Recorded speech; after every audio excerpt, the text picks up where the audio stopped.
Hi friends, welcome to Chennai food. முறுக்கு செய்யறதுக்கு தனியா மாவு அரைக்க வேண்டாங்க. சட்டுன்னு ஈஸியா இந்த முறுக்கை ரெடி பண்ணிடலாம். இன்ஸ்டன்ட் முறுக்கு எப்படி செய்யறதுன்னு பார்க்க போறோம். வாங்க பார்க்கலாம்.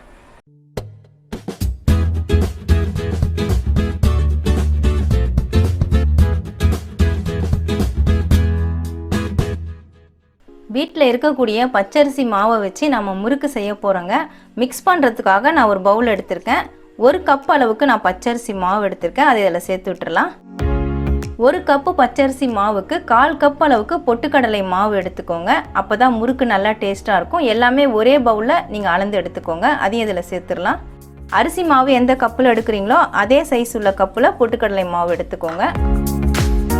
1/2 ஸ்பூன் அளவுக்கு நான் கருப்பு எள்ளு எடுத்திருக்கேன். உங்களுக்கு கருப்பு எள்ளு வேண்டானா நீங்கள் வெள்ளை எள்ளு சேர்த்துக்கோங்க. இல்லை எள்ளு சேர்க்கறது பிடிக்கலன்னா நீங்கள் சேர்க்க வேண்டாம், இது ஆப்ஷனல் தான். 1/2 ஸ்பூன் அளவுக்கு சீரகம் எடுத்திருக்கேன். இந்த சீரகத்தை நீங்கள் இடிக்கிற கல்லில் போட்டு 1-2 இடிச்சிட்டு கூட சேர்த்துக்கலாம். நான் வந்து அப்படியே கையில் போட்டு கசக்கிட்டு சேர்க்க போகிறேன். இந்த மாதிரி லைட்டாக கசக்கிடுங்க. கசக்கிட்டு சேர்க்கும் பொழுது டேஸ்ட்டு நல்லாயிருக்கும், நல்லா மணமாக இருக்கும். இல்லை சேர்த்து விட்டுடலாம். 1/2 ஸ்பூன் அளவுக்கு சால்ட்டு, அதையும் சேர்த்துடலாம். இது எல்லாத்தையும் நல்லா மிக்ஸ் பண்ணிக்கலாம். சேர்த்து விட்டு எல்லா பொருட்களையும் நல்லா கலந்து விட்டாச்சுங்க. நீங்களும் இதே மாதிரி மிக்ஸ் பண்ணிக்கோங்க. இதில் நம்ம சூடான எண்ணெய் சேர்க்க போகிறோம். நான் பொரிக்கிறதுக்காக அடுப்பில் கடாயை வச்சு பொரிக்கிறதுக்கு தேவையான அளவு எண்ணெய் ஊற்றி வச்சுருக்காங்க. அதிலிருந்து தான் நான் எண்ணெய் எடுக்கிறேன். சின்ன குழிக்கரண்டியில் 1/2 குழிக்கரண்டி, அதாவது 1 டேபிள் ஸ்பூன் அளவுக்கு இருக்கும். இதை சேர்த்து விட்டுடலாம். சேர்த்த உடனே கொஞ்சம் ஸ்பூனை வச்சு கலந்துக்கோங்க, ஏன்னா எண்ணெய் சூடாக இருக்கும். லேசாக ஸ்பூன் வச்சு கலந்துருங்க. அது ஆறுனதுக்கு அப்புறமா நம்ம கை வச்சு கலந்து விட்டுக்கலாம். பாருங்கள், இப்போ ஸ்பூன் வச்சு நான் கலந்துட்டேன். இப்போ கொஞ்சம் கொஞ்சமாக நம்ம தண்ணி சேர்த்துட்டு மிக்ஸ் பண்ணிக்கலாம். தண்ணி கொஞ்சம் கொஞ்சமாக சேர்த்துக்கோங்க, மொத்தமாக சேர்த்துடாதீங்க. மாவு நல்லா கட்டியான ஒரு பதத்துக்கு வரணும், ரொம்ப தண்ணி அதிகமாகிடக்கூடாது. கொஞ்சம் கொஞ்சமாக தண்ணி சேர்த்து முறுக்கு மாவை நான் பிசைஞ்சிட்டேங்க. பாருங்கள், இந்த அளவுக்கு இருக்கணும் முறுக்கு மாவு. நீங்கள் ரொம்ப டைட்டாக பிசைஞ்சிங்கன்னா முறுக்கு பிழியும் பொழுது அறந்து விழுந்துடும்.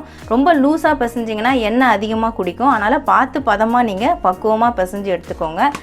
நான் இந்த சொம்பில் 1 சொம்பு அளவுக்கு தண்ணி எடுத்தேங்க. 1/2 சொம்பு அளவுக்கு தண்ணி செலவாயிருக்குது. அதனால் நீங்கள் தண்ணி சேர்க்கும் பொழுது பார்த்து சேர்த்துக்கோங்க, ஒவ்வொரு மாவை பொறுத்தது. இப்போ முறுக்கு எப்படி பிழியறதுன்னு பார்ப்போம். முறுக்கு பிழியறதுக்காக நான் இந்த முறுக்கு குழல் தாங்க எடுத்துருக்கிறேன். இதில் நீங்கள் ஆயில் தடவி விட்டுக்கோங்க. நான் இதுலேயும் கொஞ்சம் லைட்டாக ஆயில் தடவிருக்கேன், உள்ளேயும் கொஞ்சம் ஆயில் தடவிருக்கேன். பிழியறதுக்காக இந்த ஹோல்ஸ் இருக்கிற அச்சு தான் நான் யூஸ் பண்ணியிருக்கிறேன். உங்களுக்கு எந்த டிசைன் வேணுமோ அந்த டிசைன் இருக்கிற அச்சியை நீங்கள் போட்டுக்கலாம். இப்போ முறுக்கு மாவை இதில் சேர்த்து விட்டுடலாம். உங்களுக்கு முறுக்கு குழலில் எந்த அளவுக்கு மாவு போகுமோ அந்த அளவுக்கு நீங்கள் சேர்த்துக்கோங்க. முறுக்கு பிழியறதுக்காக நான் இந்த கரண்டி எடுத்திருக்கேங்க. இதில் நல்லா பெரிய முறுக்காக பிழியலாம். மேலெல்லாம் ஆயில் தடவி வச்சுருக்கேன்.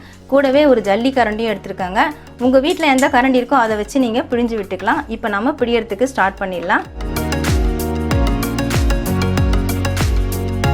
இது எல்லாத்தையும் இப்படி ஒட்டி விட்டுடுங்க, அப்போ தான் பிரிஞ்சு வராமல் இருக்கும். இதே மாதிரி இதுலேயும் பிழிஞ்சிடலாம். அவ்வளோதாங்க, நான் 2 முறுக்கு பிழிஞ்சிருக்கேன். பொரிக்கிறதுக்காக நான் அடுப்பில் கடாயை வச்சு எண்ணெய் ஊற்றி வச்சுருக்கேன். எண்ணெய் நல்லா சூடாக இருக்குது. முறுக்கு அதில் போட்டுக்கலாம்.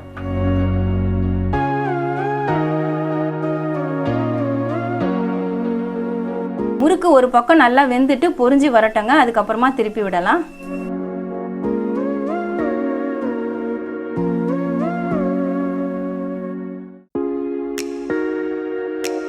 முறுக்கு எண்ணெயில் போட்டுட்டு கொஞ்ச நேரம் ஆன உடனே திருப்பி விட்டுடுங்க. பாருங்கள், இப்போ நல்லாவே செவந்து வந்திருக்கு. ரொம்ப செவக்க வேண்டாங்க, லேசான நிறம் வந்தாலே போதும். இந்த மாதிரி இருக்கும்போதே நீங்கள் எடுத்துக்கலாம். நான் பிளேட்டில் டிஷ்யூ பேப்பர் போட்டு வச்சுருக்கேன், அதில் மாற்றி விட்டுறேன். இன்னும் உங்களுக்கு நல்லா ஒயிட்டாக வேணும்னு நினச்சிங்கன்னா இன்னும் கூட கொஞ்சம் முன்னாடியே எடுத்துக்கலாம். அவ்வளோதாங்க, வீட்டில் இருக்கக்கூடிய அரிசி மாவு பொட்டுக்கடலை மாவு சேர்த்து நல்லா கிறிஸ்பியான முறுக்கு ரெடி பண்ணியாச்சுங்க.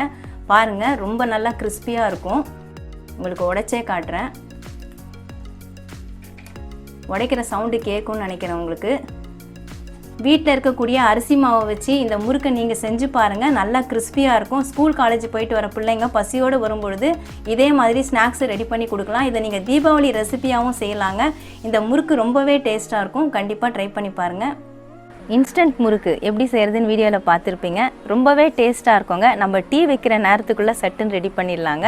நல்லா கிறிஸ்பியாக இருக்கும். கண்டிப்பாக ட்ரை பண்ணி பாருங்கள். உங்களுக்கு இந்த வீடியோ பிடிச்சிருந்தா லைக் பண்ணுங்கள், ஷேர் பண்ணுங்கள், சப்ஸ்கிரைப் பண்ணுங்கள். சப்ஸ்கிரைப் பண்ணவங்க மறக்காமல் பெல் பட்டனை கிளிக் பண்ணுங்கள். இந்த வீடியோவில் ஏதாவது டவுட்ஸ் இருந்தால் கமெண்ட்ஸில் கேளுங்க. நமக்கு இன்னும் 2 சேனல் இருக்குங்க. அந்த சேனலுக்கான லிங்க்கை நான் டிஸ்கிரிப்ஷனில் கொடுத்துருக்கேன். நீங்கள் லிங்க்கை கிளிக் பண்ணி சேனலை ஓப்பன் பண்ணி பாருங்கள். உங்களுக்கு அந்த சேனல் பிடிச்சிருந்தா சப்ஸ்கிரைப் பண்ணிக்கோங்க. நன்றி, வணக்கம்.